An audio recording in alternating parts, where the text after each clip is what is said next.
Después de que el Señor conmemoró su cena y después de haberle orado al Padre por sí mismo, por los apóstoles y por todos aquellos que creerían a la predicación del Evangelio por parte de sus apóstoles, el Señor Jesús entonces sale al huerto de Getsemaní. En la lección de hoy vamos a estudiar de esa agonía que el Señor experimentó en el huerto.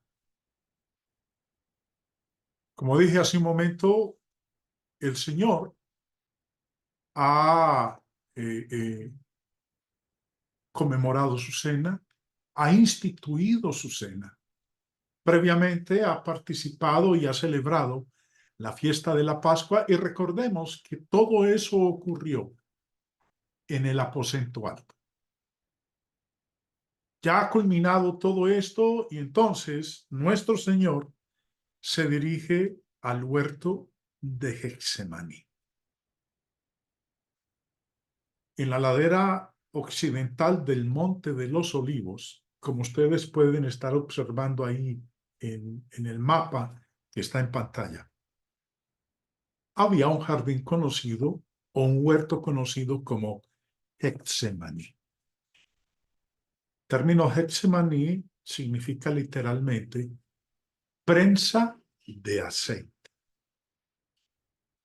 Probablemente era un lugar apartado, cercado y que contenía algunos olivos. Un lugar tranquilo donde Jesús había ido frecuentemente a descansar y a orar. Nos dice Mateo capítulo 26, verso 36.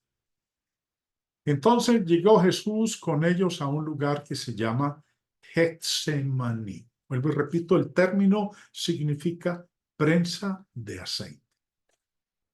Y dijo a sus discípulos, sentaos aquí, entre tanto que voy allí y oro.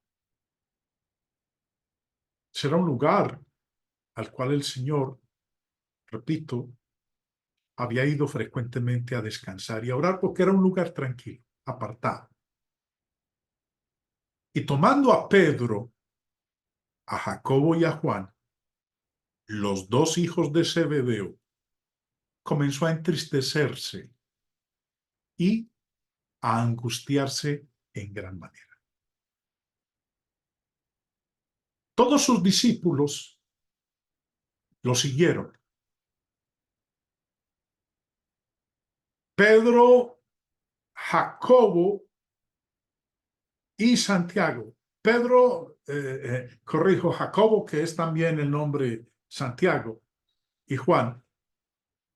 El Señor les pide que fueran más adentro del jardín y se les dijo que se quedaran y oraran en el lugar que Él había designado. Jesús deseaba la compañía de estos mismos compañeros que antes habían presenciado su gloria en el monte de la transfiguración. Mateo 17:1, que habla de ese evento de la transfiguración, leemos: 6 días después Jesús tomó a Pedro, a Jacobo y a Juan su hermano y los llevó aparte a un monte alto.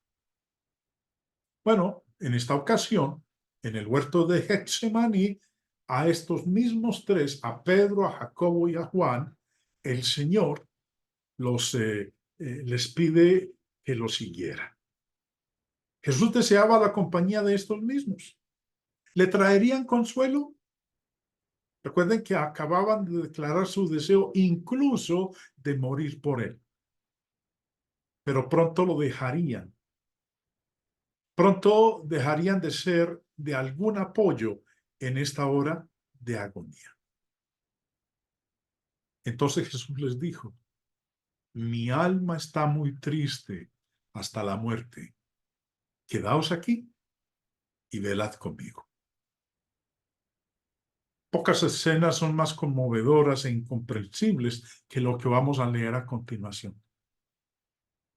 Conocemos libros de historia que están llenos de ejemplos de personas que tuvieron muertes horribles y lo hicieron sin la intensa angustia que sufrió nuestro Señor. Si su muerte hubiera implicado solo sufrimiento físico, habría sido menos heroico que muchos de sus seguidores. Ahora el Señor les dice, mi alma está muy triste. ¿Por qué su alma estaba tan triste? Bueno, responder a esa pregunta requeriría una comprensión completa de todo lo que estuvo involucrado en la muerte de Jesús. Él pagó el sacrificio divino por el pecado en lugar de los demás. La copa que él bebió contenía una amargura que ningún hombre había probado jamás. Entonces, habiendo salido hacia el huerto de Getsemaní, el Señor entonces se dispone a orar. Pero es una oración en agonía. Dice Marcos 14, 35 y 36. Yéndose un poco adelante, se postró en tierra y oró que si fuese posible, pasase de él aquella hora. Se fue un poco más allá y colocándose en la postura, postrándose en la postura más baja posible, oró para que, si fuese posible, que la salvación se proporcionara de otra manera, que así fuera. Tan horrible iba a ser este sacrificio por el pecado, que si hubiera otra manera posible, que entonces así fuera. Pero Jesús le decía al Padre, y decía, Abba Padre, todas las cosas son posibles para ti. Aparta de mí esta copa, mas no lo que yo quiero, sino lo que tú. Estas palabras del Señor, incomparables, no protestaban contra la voluntad del Padre. Más bien, hicieron eco del espíritu de obediencia voluntaria, la misma disposición que deben tener todos los que son salvos. Jesús le dice en la parte final del verso 36, mas no lo que yo quiero, no se haga como yo quiero, sino lo que tú quieres, lo que tú has planeado desde antes de la fundación del mundo. En Lucas 22, 42, Jesús oró, Padre, si quieres, pasa de mí esta copa, pero no se haga mi voluntad, sino la tuya. Tan aborrecible era este sacrificio por el pecado que si hubiera alguna otra forma de proporcionar los medios de la salvación, que así se hiciera. Es lo que el Señor le ora al Padre. El plan de redención de Dios estaba en juego en ese momento mientras Jesús continuaba en agonía. Pero no se haga mi voluntad, sino la tuya. Esas palabras hicieron eco del espíritu de obediencia que el Señor tenía. Como dice, esto era en una agonía impresionante en la cual se encontraba nuestro Señor en este momento. Y se le apareció un ángel del cielo para fortalecerle. Y lo fortaleció. Estando en agonía, oró con más fervor, porque nos dice el verso siguiente, Lucas 22, 44, que estando en agonía, oraba más intensamente y era su sudor como grandes gotas de sangre que caían hasta la tierra. En Getsemaní, el Señor, aparentemente sabiendo que el tiempo de su muerte estaba cerca, sufría una gran angustia mental Y como lo describe el médico amado, Lucas, su sudor se volvió como grandes gotas de sangre. Vamos a detenernos aquí un momentito y hablemos de esto. De que su sudor era como grandes gotas de sangre que caían hasta la tierra. Aunque este es un fenómeno muy raro, el sudor sanguinolento, conocido también como hematidrosis o hemidrosis, puede ocurrir en los estados de angustia mental más impresionantes, con trastornos hemorrágicos. La Wikipedia nos explica esto de la hematidrosis o hemidrosis, sudor de sangre. Es una condición muy rara en que un humano suda sangre. Como resultado de la hemorragia en las glándulas sudoríparas, la piel se vuelve frágil y sensible. Eso puede manifestarse no solamente en el rostro, sino que también se puede manifestar en las manos. Y esa descripción de Lucas respalda el concepto o el diagnóstico que él da de hematidrosis. Ahora, como ustedes observan ahí en la imagen en la pantalla, se puede manifestar en cualquier parte de la piel en el cuerpo humano. Normalmente en el rostro, en su sudor, o en la piel o en las manos. Ahora, no lo confundamos con la cromidrosis. Es algo muy diferente. La cromidrosis es una rara enfermedad que se define por la secreción de sudor coloreado. Puede originarse en las glándulas sudoríparas, apocrinas o más raramente en las ecrinas. Por eso a veces nosotros vemos en nuestras camisas, en las blusas o en las camisetas, después de haber sudado mucho, sobre todo en la parte de las axilas, que se torna de un color, como ustedes ven ahí, verdoso. Eso se llama cromidrosis. Pero en el caso de lo que le ocurrió a nuestro Señor Jesucristo, eso se llama hematidrosis o hemidrosis, sudar sangre. En el caso de nuestro Señor, en la pérdida de sangre que él experimentó probablemente fue mínima, pero como se encontraba en el huerto de Getsemaní, ya en la noche, el aire frío de la noche puede haber producido escalofríos. Continuando, dice Lucas capítulo 22, versículo 44. Vino luego a los discípulos y los halló durmiendo. Cuando Jesús regresó con los discípulos, los encontró durmiendo.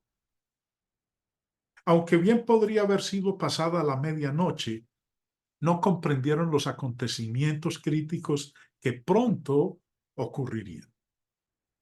Ellos fueron testigos del dolor del Señor y de los fuertes gritos de oración. Sin embargo, a medida que avanzaba la noche, se quedaron dormidos, agobiados por el dolor y el cansancio. Dice en el verso 45, verso 44, vino luego a los discípulos y los halló durmiendo.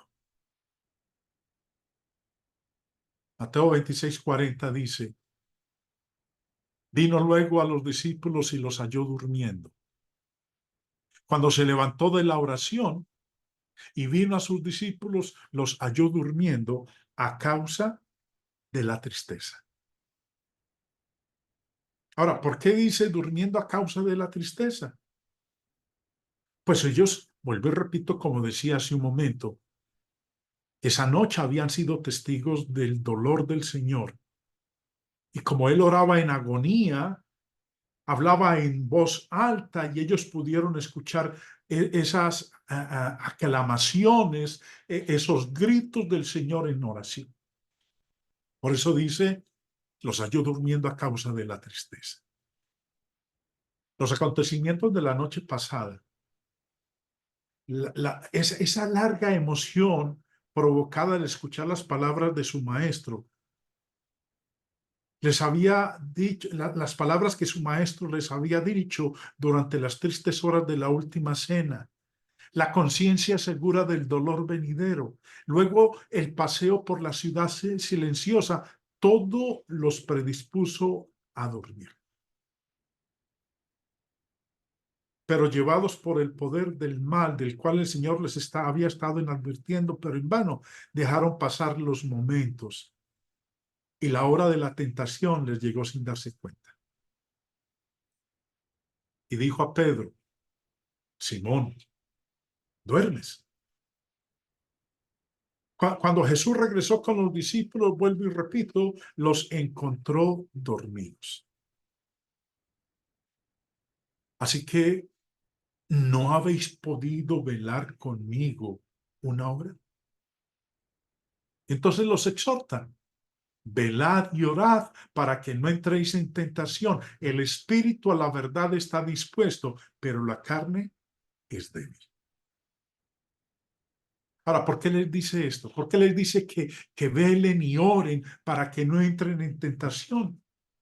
Bueno, pronto enfrentarían la tentación de Satanás de negar a Jesús. Si bien unas horas antes habían expresado su resolución de morir por él si fuera necesario, Jesús conocía muy bien la lucha entre la carne y el espíritu que los abrumaría. Por eso les dice, el espíritu a la verdad está dispuesto, pero la carne es débil. Y así ocurrió. Cuando el Señor fue arrestado, cada uno salió por su lado. Pedro lo negó. Ellos también lo negaron. Después de esto, el Señor Jesús ora por segunda vez. Mateo 26:42 nos dice, otra vez fue y oró por segunda vez, diciendo, Padre mío, si no puede pasar de mí esta copa sin que yo la beba, hágase tu voluntad. Vino otra vez y los halló durmiendo porque los ojos de ellos estaban cargados de sueño. Y no sabían qué responderle. Ahora, ¿qué quiere decir esto de que no sabían qué responderle? Bueno, recuerden que en el verso 43 terminando dice, los ojos de ellos estaban cargados de sueño. Ahora, el Señor los despierta. Es como cuando uno está bien dormido y viene alguien y lo despierta y empieza a hablarle y hacerle a uno preguntas. Uno a veces, como no ha logrado despertarse totalmente, está todavía medio dormido, medio despierto, no sabe qué decir, no sabe qué responder. Bueno, eso le está ocurriendo aquí a los apóstoles porque es ya tarde en la noche. Están cargados de sueño. El Señor viene y les habla. No saben qué responderle por esa misma condición.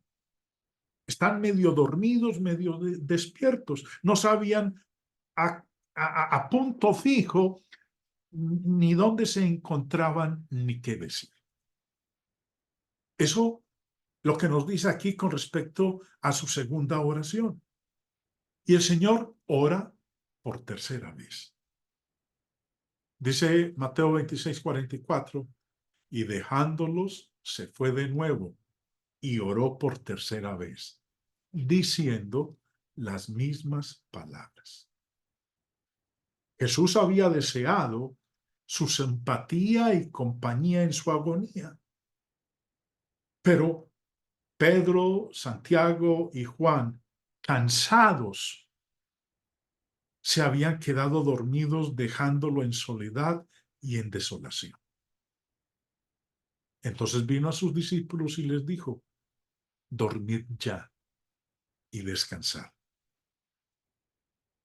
Ahora pues que el Señor ya ha hecho 3 oraciones al Padre, en donde le ha pedido que si es posible, pase de él esa copa, si él no tiene que beber esa copa, que así sea. Pero le dice también que no lo haga como él lo está pidiendo, como él quiere, sino que se haga la voluntad del Padre. Después de esto, el Señor les dice, basta. Ahora, ¿qué quiere decir eso de basta? Verso 45, Mateo 26, 45 nos dice, entonces vino a sus discípulos y les dijo, dormid ya y descansad. Pasa un cierto tiempo, un periodo de tiempo en el cual ellos están durmiendo, están descansando, y el Señor entonces viene y los despierta y les dice, no sigan durmiendo. ¿Por qué? ¿Por qué les dice el Señor a ellos, no sigan ya durmiendo? Porque es que se está acercando Judas ya con su séquito, con su grupo de hombres para arrestar a nuestro Señor Jesucristo. Les está diciendo, muchachos, despiértense. Es más, mire, leamos lo que nos dice en Mateo 26, 45. El Señor les dice, empatando con basta, he aquí ha llegado la hora y el Hijo del Hombre es entregado en manos de pecadores. Entonces dice, muchachos, despiértense, ha llegado la hora. Me van a arrestar, viene Judas. Levantaos, vamos, ved, se acerca el que me entrega. En otras palabras, cuando les dijo basta, les está diciendo ya no sigan durmiendo, despiértense, levántense. La hora decisiva de su arresto había llegado cuando Judas estaba a punto de llegar al huerto de Getsemaní con los captores. Jesús está listo. Esta vez cuando regresó, en lugar de huir o intentar esconderse, le dice a los discípulos que se levanten. Ya, no sigan durmiendo. Basta, no sigan durmiendo. Salgan al encuentro de mis enemigos, porque el que lo había traicionado venía con los soldados para arrestar. Lo que sigue después de esto, mis queridos hermanos, es la traición de Judas y el arresto de nuestro Señor. Pero de ello vamos a hablar en nuestra próxima lección. En esta porción hemos visto lo relativo a la agonía de nuestro Señor en el huerto de Getsemaní, sus 3 oraciones y la condición en que se hallaron sus discípulos.